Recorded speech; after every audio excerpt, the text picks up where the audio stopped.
Max Records. Kaharo.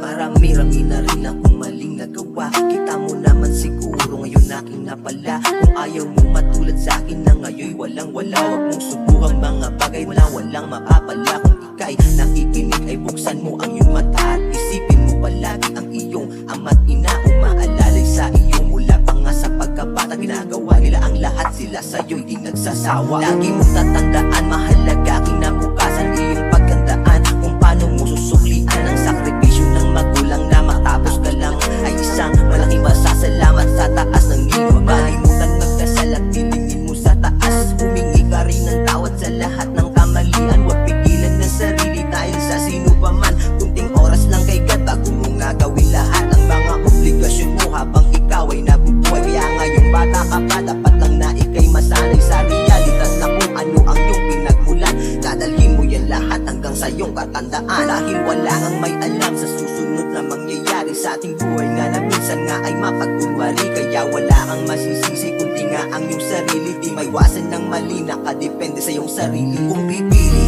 ka ng landas na iyong tatahakin, sana'y magtagumpay ka, yan lang ang tangi. Kung hapiling tama at mali lamang ang iyong pagpipilian, sana ay tamang landas ka mapatpat. Kaibigan, laban lang sa buhay, wag na wag mong susubuan. Napakaraming paghihirap ang iyong pagdadaanan. Kabiguan, kamalasan ay iyong mararanasan. Mga pagsubok nga sa buhay, patuloy kang papahirapan. Ngunit hindi mo namamalayan, dahan-dahang gagaan. Mga problema mo noon unti-unting nababawasan hanggang sa maayos na ang buhay mo. Dati pasan-pasan mo ang lahat, biyaya'y kapalit, ngayon kaginhawaan.